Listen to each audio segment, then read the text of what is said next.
Well, my name's Gregory. My occupation is I do the opening act here at Durango High School as AM custodian, or I like to be referred to as janitor. Be here in the morning watching me raise the flag, which I'm proud of every day, because we live in a very beautiful country, best country in all the world. We got some problems. We're not perfect, but we'll never be perfect. But we got one great school, living in one great country. I'm very proud to be an American. The term custodian comes from Latin custos, which means overseer or care of, more like security. Janitor comes from a god they had, Janus or Jarus, which was the first god, domestic or militarily, they went to see what direction they go through from there. And we get the word January for it, being the first month of the year, where we're looking ahead but recalling what was behind. Janitors, we always know what's coming ahead and we always know what comes behind. And when teachers or staff have problems, they generally come to the janitors and say, hey, this is our trouble. And we can direct them to facilities or counseling, or we can take care of matters ourselves. There's quite a bit of history behind the word janitor. I had no idea. Most people don't. Well, I know that there's over 264,000 public high schools in the United States. Putting in applications, which was done by a lady who works here, Melinda Michaels. She interviewed us all, got teachers and staff to write letters supporting us. Goes to Washington, D.C. In December, we were notified that of all the high schools, we were within the top 30 being nominated. To me, that was enough. January, they told us of that top 30, we were among the top 5. That thrilled me. And then in February, called into the principal's office. I was told that I was going to be representing Durango High School in Washington, D.C. and pick up the award. And whew, what an honor and what a privilege that really is, Mike. We work really tremendous as a team, you know, in getting things done and making sure we get pretty rough winters down here, but kids come into school, all the walks are sanded, roads are clear, parking's done.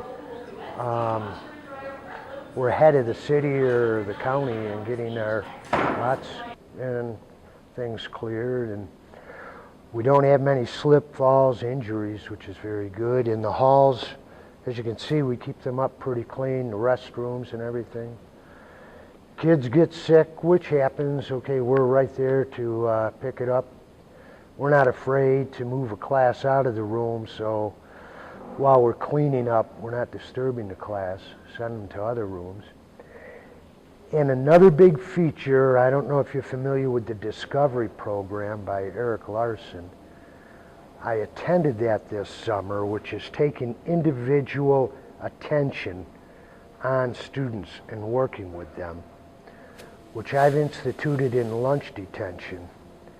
And I've had over 180-degree change with students over previous years. So much so that kids cutting out on class, rather than going up to Doughboys for donuts or the skate park, they come down and they say, hey Chris, what can we do to help out? You know, can we rake some leaves? Can we remove some ice? And they're asking for things. Send them to their assistant principal, they have a talk with them, and then they're right back out helping me. And I really like that, you know. So we have a very close one-on-one association with the students. I think that makes a big difference. This is a picture that was given out down in Washington, D.C., telling a little bit about the team and, you know, some of the things we're doing. I was quite proud of this, brought a number of them back, given to the teachers and the staff here. And of course my neighbors around where I live and everything, and places I do business with, they're pretty proud of that. Okay, Mike, answering that about budget cuts, they're not doing us good. We're trying to make with what we have, although you need some important products as simple as rakes or ice removal things. We can't acquire that. You know, they've been cutting back on like extra hours we can work to make the school better. It's very sad, the end of the year, you see teachers that have been given notice and many students in tears and everything. And my personal opinion on it, looking at it nationwide, is we put billions of dollars into our military. And what do we get? The best military in all the world with the best of equipment. If we were to invest more money into educating our youths, which is going to be providing more jobs and bring about better standards, we're going to have one of the best nations academically and vocationally in all the world. Right now we're about 21 of all the industrial nations.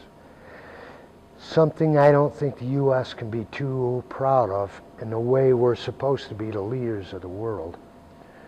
But getting down to the local level and being truthful with you, just staying so busy making things work here in the school, I don't look too much at the financial, but I know it is not helping. It's hurting. Is it hard for you to do your job with some of the cuts that's happened over the past couple of years? I wish I had more materials to work with, but making do with what you have, I think there's times. Kids in the hall will come up to me and talk about difficult times they're having, academically, jobs, and just things in general out in the public. But I remind them we're Americans, we've been through it before, we're going to pull out of it, keep looking up. And I think, too, that's something we need to do, but let's see what we can do about getting the governments to, governments I'm referring to state, local, as well as federal, to invest more into us. Durango FFA, that's the Future Farmers of America.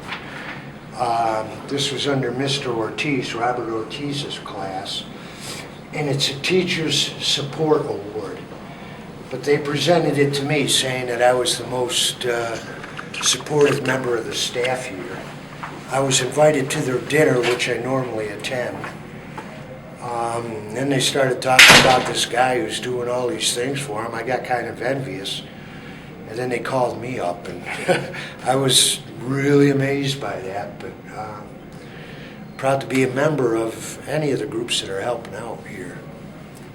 Now, I know you're not a teacher, but as a public worker, there's been a fair amount of public work or bashing going on in this country, Wisconsin. And what's your mood when you hear things, like that?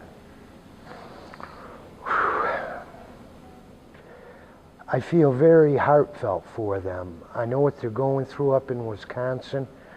I don't agree with that at all, doing away with unions or trying to pull away what teachers have earned. And I think they could look a little bit more around, such as in the administrative offices, not only in our schools, but in the governments and everything, administrative all around. That maybe their wages and some of their benefits could be cut down and be put into a pot to support the lower people that aren't paid much. La Plata County here where I'm living, my wage that I make at the school here is less than 3/5 of the average wage of all the people here in the county. But the school, the students, teachers, and staff, administration, I just love them so much, and you can't buy that. And you can't get that back from any stores or education. And that kind of makes up for, in my opinion, the decrease in pay.